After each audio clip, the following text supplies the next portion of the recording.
So when I'm trying to explain transformative justice to people, I usually back away from, I don't go straight at, okay, this is transformative justice. I usually actually go back to punitive justice. I start out with like what we're used to and what we've been socialized into is punitive justice. And then I ask people, if I'm in a room full of people, even in, a room full of friends, I'll be like, how many of you grew up in an experience where you were punished when harm happened? And I give examples. You were expelled, you were put in detention, you're suspension, you're put on timeout. But the main move was you're removed from community in some way because you've done harm. And people are like, oh, yeah, everyone either has that experience or they were part of spaces where they saw that experience. And then I'm like, we grow that up so that then you go into prison or you get the death penalty or you get canceled from your community, right? It's the same process. So we live in this, that's what we're swimming in. And then I talk about restorative justice as a steps in the right direction, right? It's like harm has happened. How do we restore ourselves back to that relationship that existed before the harm happened? So I'm like, someone stole your purse. You get an apology. They do some community service. Hopefully we return to like where we were. But for me, I always say that doesn't go far enough because if the original conditions were unjust, then returning to those original conditions is not actually justice, right? You're just going to have someone who's like, great, now I returned everything to you. I still don't have anything and I'm still hungry and I still need something. I'm like, so we need to go further. So to me, transformative justice, the first aspect of it is that it goes all the way down to the root system of the harm and says, how do we change, heal, transform, pull this up? What do we need to do at the root system so that this harm is no longer possible? Like what we're trying to do is stop this harm from ever being possible again. And then how do we understand that the state is so committed to punitive justice, so the state is not going to be able to engage in transformative justice with us. So we don't go to the state to do this kind of deep work.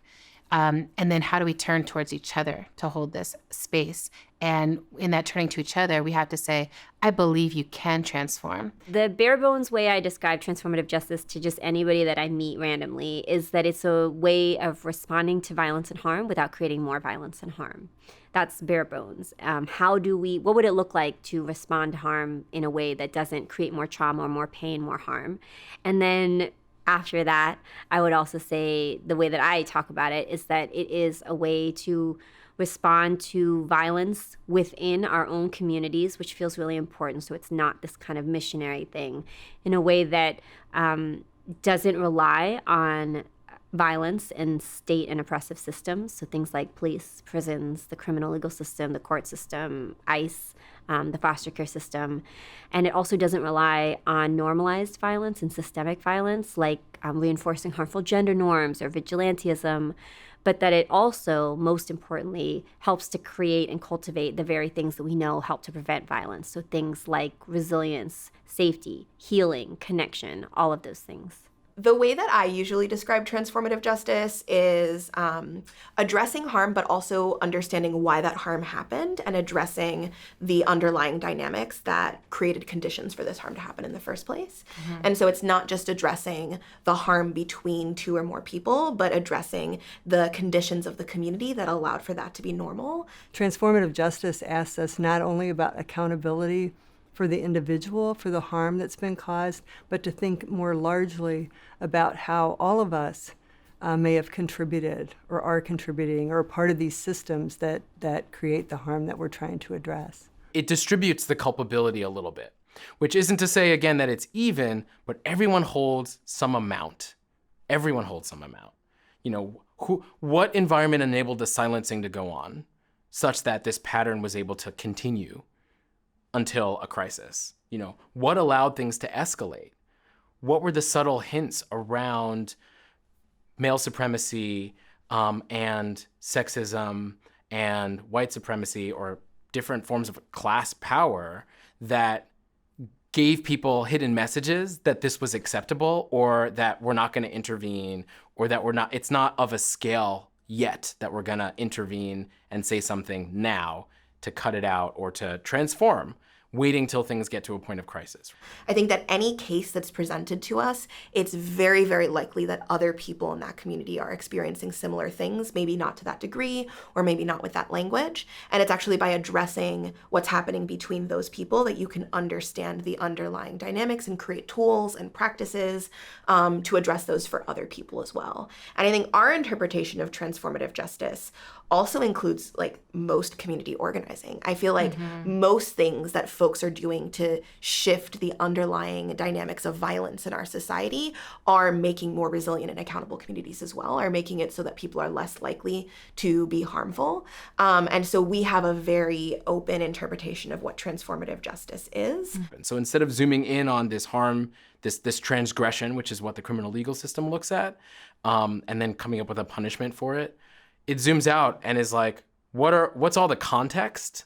What's the environment in which this was allowed to happen? And how does that inform what needs to be explored as we work on healing and as we work to transform not just the person who holds the disproportionate amount of responsibility for causing harm or inflicting harm or exacerbating patterns of harm, but ideally, on the other side of a transformative justice process, we've explored enough things that the environment has shifted.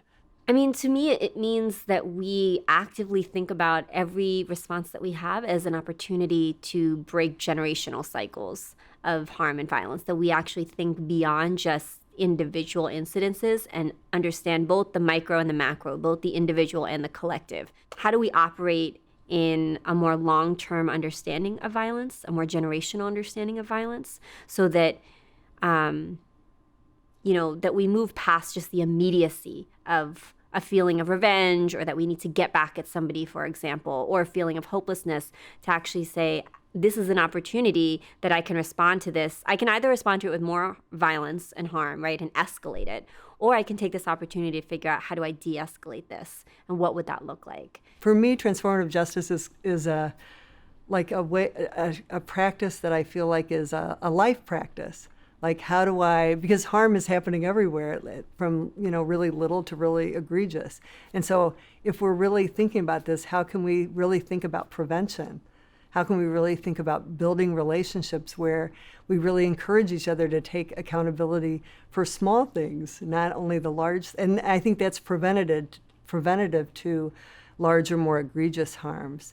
Handling the small things and addressing them well can actually help to prevent the big things. And so I get really excited around like the nerdy things of like going back to the basics and starting with like, how do we build basic communication skills? How do we build the skill set to be able to give a good apology? What does it look like to be able to, have generative conflict with the people in our everyday lives? How do we talk about accountability and help and support each other to heal with the people in our everyday lives? Those things make me excited. How do we teach our children about consent and accountability? How do we show up for the youth and the children in our lives? And I know it seems less connected to transformative justice, because when we talk about TJ, everyone goes to like automatically the most horrific forms of violence and the big forms of violence. But, I think that so much of our work is building the foundation that we need for transformative justice. And if we all just rush always to the crisis, we miss the more sustainable everyday things that to me actually are, when they ripple out, are a bigger force that can change things. Transformative justice is just the things we do to support each other to survive in this world, from the small things to the big things, like what we do for the people in our communities to help us survive violence. And I think of it as transformative justice as both about how we prevent violence, how we intervene in violence, and then how we support each other in the aftermath of violence through healing or accountability, or both. And it's all of those things. I really think about the generations of people who have always been doing this, even though they didn't call it transformative justice. And I just want to lift up all the work of immigrants, queer people of color, disabled folks, sex workers, the people who have never been able to rely on folks outside of their communities. What I want people to hear when they hear TJ is that this is a set of practices that happens outside of the state. So this is not something that you can take into schools. I want people to take the values into schools, or I want people to take the values into broader institutional work. And those values are around ending prisons and around transforming our understanding of accountability and disconnecting the idea of punishment and justice. But I want people to know that TJ has to happen outside the state. It is not something that we can just turn into another systemic response.